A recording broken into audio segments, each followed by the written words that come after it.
جاء الحق وزهق الباطل إن الباطل كان زهوقا. بسم الله والحمد لله والصلاة والسلام على رسول الله.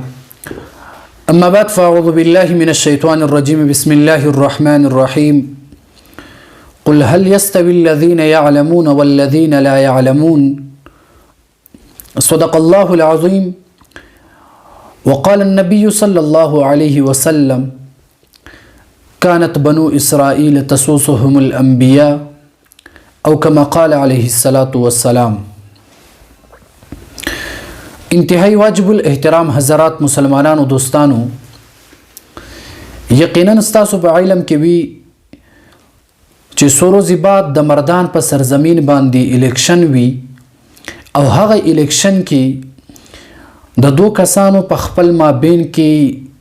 ښه مقابله به کیږي چې هغې کې یو انسان د حضرت محمد صلی الله علیه وسلم حقیقي وارث دی او د ډیرو بزرګانو استاز او په خپل هم لوی ولی الله دی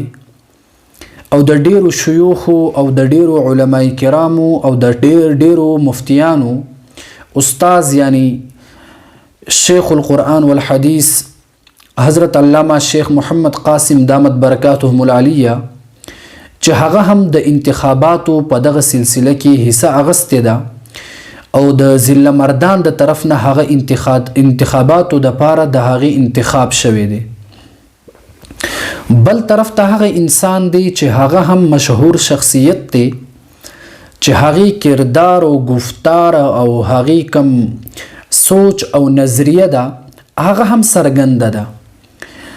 چې هغه کس عمران خان صاحب دی.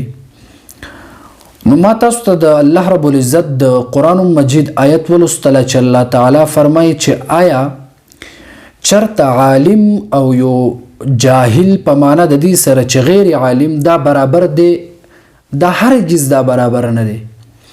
بلکې دغه عالم دا په مقابله دغه جاهل کې دا زر چنده بهتر وي. او بیا پیغمبر علیه السلام فرمایي چې دغه سیاست کار دا د انبیاء کرامو و او هر چې دغه انبیاء کرامو نه پس سیاست دغه میشن دا اصل کې د علماء کرامو دی.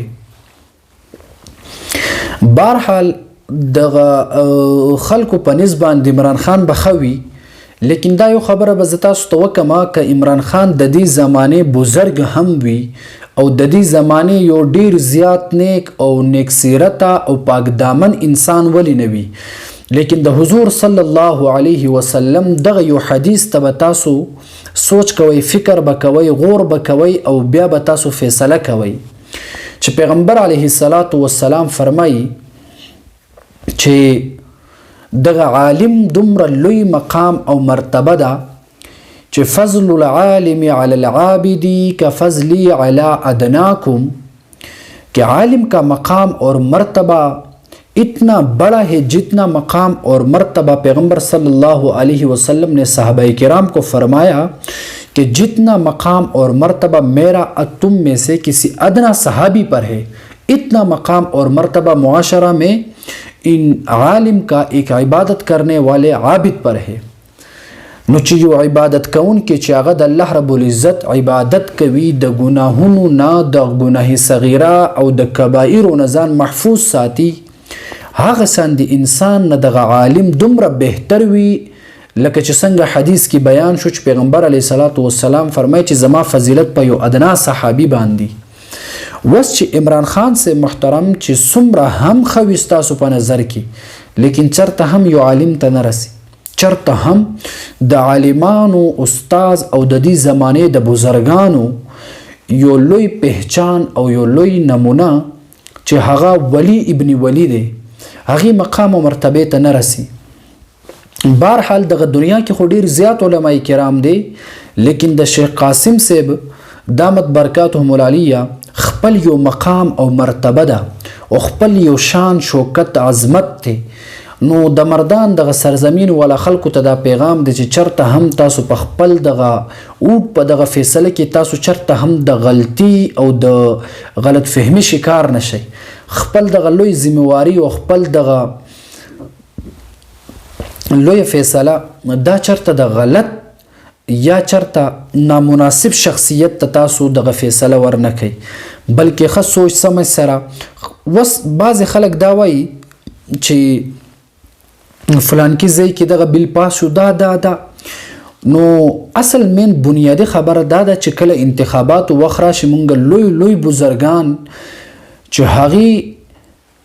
مثال په دغه دنیا کې نه وي هغه مونږ پرېږدو او یو فاسق او فاجر انسان د هغې طرفداري وکړو او بیا وروسته مونږ ګیله د چا نه کوو، ګیله هم مونږ وروسته د علمای کرامو نه کوو. نو یقینا د الله په ذات قسم چې دغه مردان والا دغه خلک دا ډیر زیات خوش قسمته خلک دي چې دیو ته انتخاباتو کې دغه شان یو شخصیت ولاړ دی چې هغه 24 غنټې د قال الله او د قال الرسول دغه چغه او دغه نارې وهي، چې هغه 24 غنټې د الله رب العزت په عبادت کې وي، چې سار شي هغه د سحر نه واخله تر ماسپښین پوري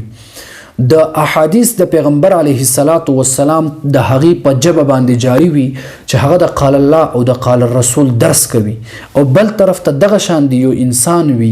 چې هغې کردار هر چاته معلوم دی چې کله دغه انتخاباتو په دغه فیصله کې تاسو دغه عالم پرېږدئ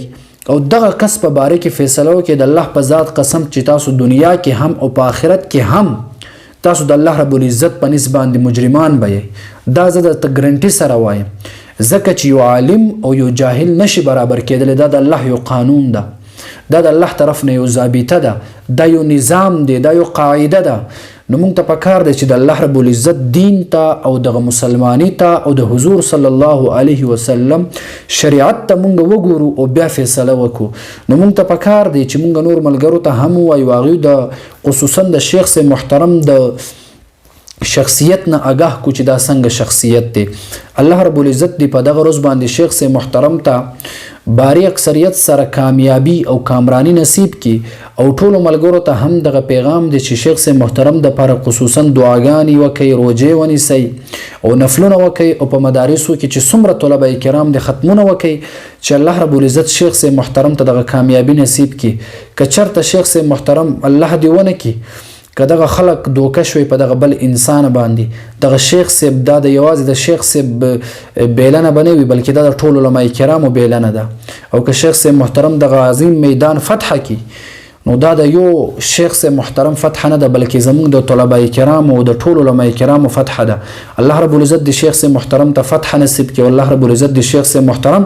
په عمر او په عمل کې برکت واچي، او الله رب العزت د شیخ صاحب دغه حقیقت او د شیخ صاحب محترم دغه شخصیت او د شیخ صاحب محترم دغه تقوا او دغه طهارت دا دغه خلکو ته ښکاره کړي او دغه خلکو زړونو ته دغه خبره ورکوز شي چې هغه ډېر زیات سعادتمن او ډېر زیات خوش قسمت خلق دي چې الله رب العزت هغه ته دغه شان یو بهترین نماینده او یو بهترین لیډر او یو بهترین قائد نصیب کړي دي. مونږ خو الله رب العزت نه غواړو چې الله مونږ ته هم په دغه علاقه کې داسې یو شخصیت راکړي چې شیخ صاحب محترم په شانتي وي. الله رب العزت د شیخ صاحب په دغه مقدر کې الله دې کامیابی ولیکي. وصلی الله تعالی علی خیر خلقه محمد وعلى آله واصحابه اجمعین برحمتک یا ارحم الراحمین.